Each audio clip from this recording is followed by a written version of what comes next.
Magalon, home to a civilization of millions. Elex 2 is the sequel to Elex, an open-world action RPG that was released in 2017.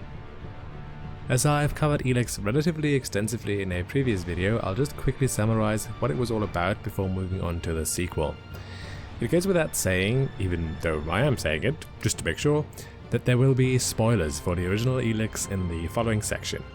If you haven't played Elex yet, and you don't want any spoilers, you'd better skip this part. You have been warned.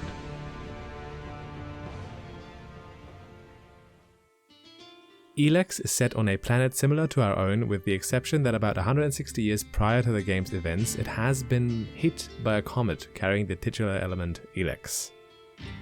Elex transforms everything it comes into contact with, including animals and humans, in which it causes severe mutations. Usually these mutations have detrimental effects. If the intake of Elex is regulated and monitored by a strong-willed individual, however, it enhances their cognitive and physical abilities at the cost of their emotions and arguably their humanity. A group of people who have decided to take Elex in such a manner became known as the Alps, the chief antagonists of the original game. They are led by a creature called the Hybrid, a half-man, half-machine being whose goal it is to collect all Elex to achieve the next stage of human evolution. In the first game, you start out as one of these Alps, Jax, a renowned Alp commander who is known to the Free People, that is all those who aren't Alps, as the Beast of Zakor, which is the land in which the Alps base is located. On a mission to scout out the positions of the Berserkers, one of Elex's 4 factions and the chief adversaries of the Alps, Jax's aircraft is shot down. His brother shows up at the crash site and orders Jax's execution there and then for failing his mission. Although Jax is being shot and he falls down a cliff, he miraculously survives, albeit drained of all Elex due to a prolonged period of unconsciousness in which he is unable to consume any more of the substance. And now it's up to the player to decide which other faction to join on Jax's quest to find out who shot him down and why. During the course of the game, the player finds out that his aircraft had been ordered to be shot down by a faction within the Alps Ice Palace to prevent him from becoming too powerful. With the help of the Free People, Jax decides to take the fight to the Alps and eventually confronts them at their base. He faces down their leader, the aforementioned Hybrid, who had been manipulating Jax his whole life to do the Hybrid's bidding. Depending on the player's choices in the game, you have the option of either converting the Hybrid, joining him, or killing him. For Elex 2, the developers decided that the latter option is canon. With his last remaining strength, the Hybrid shoots a signal into the sky, telling Jax that all he did was to prepare the world for the arrival of what he calls the Knowing Ones. Finding out what they are is one of the major plot points of Elex 2, perhaps the major plot point. Between the events of Elex and its sequel, Jax tries to unite the factions to prepare for the arrival of these enigmatic Knowing Ones. Unfortunately, his quest is in vain and he eventually gives up and decides to live as a hermit in the land of Caracas, away from the other factions as well as from his ex-lover Kaja, or Kaya, not sure how to pronounce that in the English version, and his son Dex. I love that he called his son Dex, being called Jax himself. He was like, oh, what do I call my son? What rhymes with Dex? Dex, here we go, that's my son's name. Anyway, Jax can't escape his destiny and neither can the rest of the world, however. The game's intro cutscene, which had been released prior to the game's launch, shows how Jax's heart is being hit by what seems to be some kind of meteor. It soon turns out that this object carried some kind of alien beings that Jax has to fend off. He does so successfully and escapes, for now. And this is where the game begins. Similar to previous Piranha Bytes games, you start out weakened due to being bitten by one of the alien creatures and infected with a mysterious disease. Now that the Knowing Ones, or Skyans as they call themselves, have arrived, it is up to you to finally unite the factions to fight off this new threat. For the first time in a Piranha Bytes game, there are more than 3 factions that you can join in order to do so. Although there are some caveats that we'll get to now.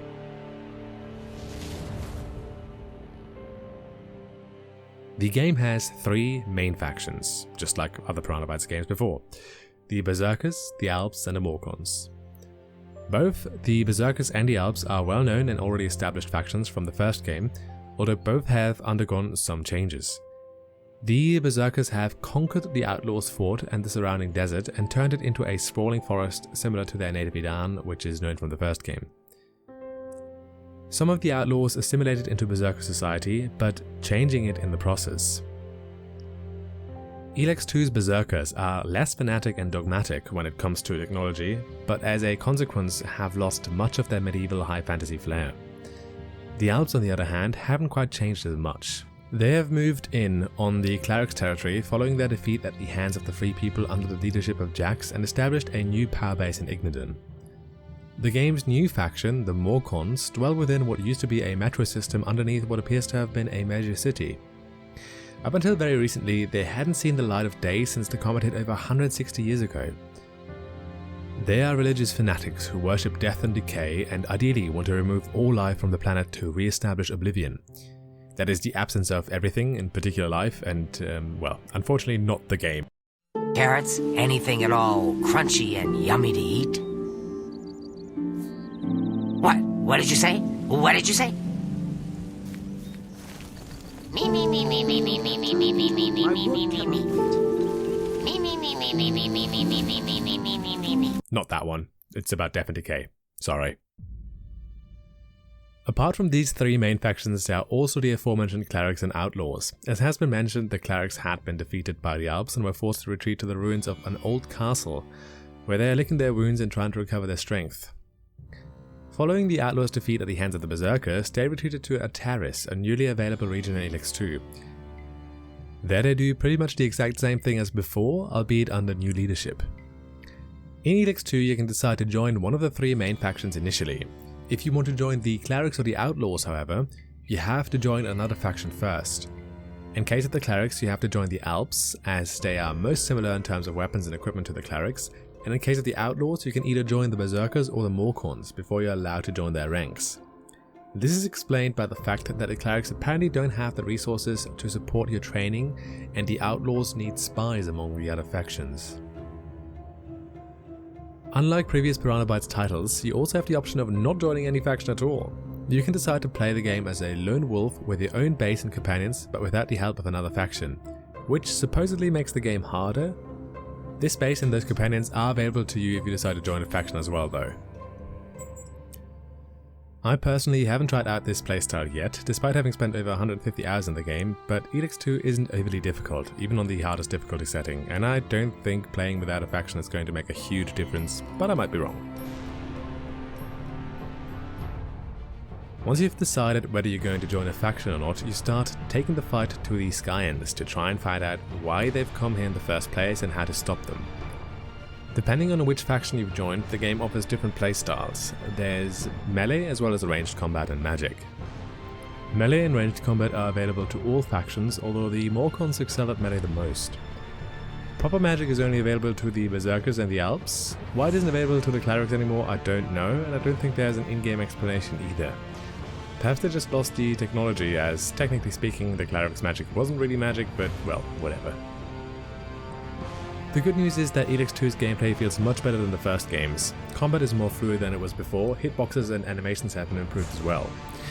Elex 2 still doesn't play like a AAA game, obviously, but it gets closer to what might be considered AA. That being said, enemies' movements, especially monsters, still feel weird and glitchy at times, but because the game isn't nearly as difficult as the first Elex, this is something I personally can live with. What has bothered me and many others though, is the technical state of the game, especially at launch. Piranha Bytes, being a small studio, never had the resources to build state-of-the-art worlds with lifelike graphics. But I think they still did a good job with the resources they had in other games by giving their characters a slightly cartoonish look. In Elex 2 they tried to go for a more realistic approach, and unfortunately they failed quite miserably. Elex 2 probably has the worst looking character models out of any Piranha Bytes game, excluding potentially Gothic 3.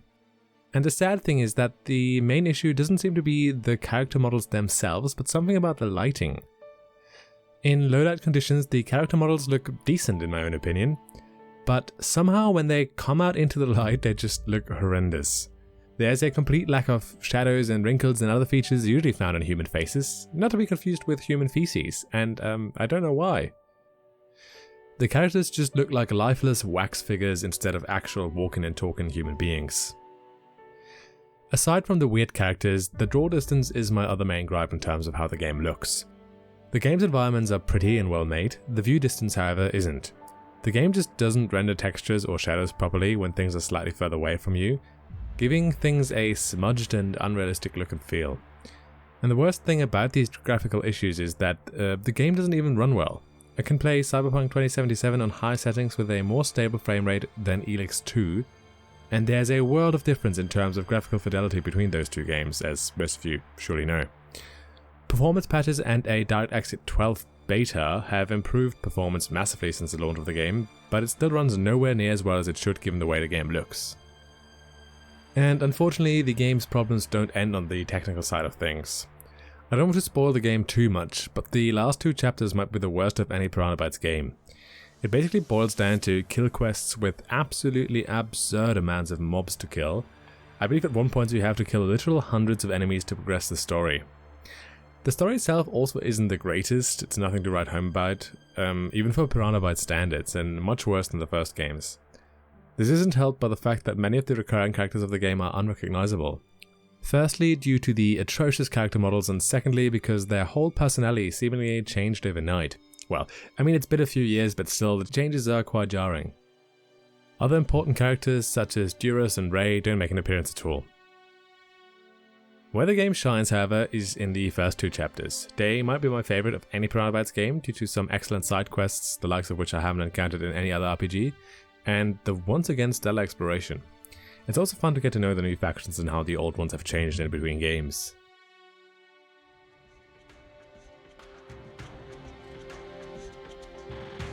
Overall, however, Elex 2 was somewhat of a disappointment. The improvements in gameplay are offset by a lackluster story and what feels like lazy or rushed endgame content and technical issues.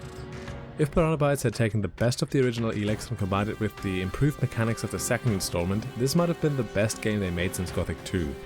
But unfortunately they missed their chance. And this, combined with the fact that Elex 2's sales were far behind THQ Nordic's, their publishers' expectations, probably contributed to the decision to either sell or shut down the studio, as I've explained in a previous video. Despite all of this, I still think that Elex 2 is worth a shot if you liked the first one, just be warned that the game unfortunately drops the ball halfway through.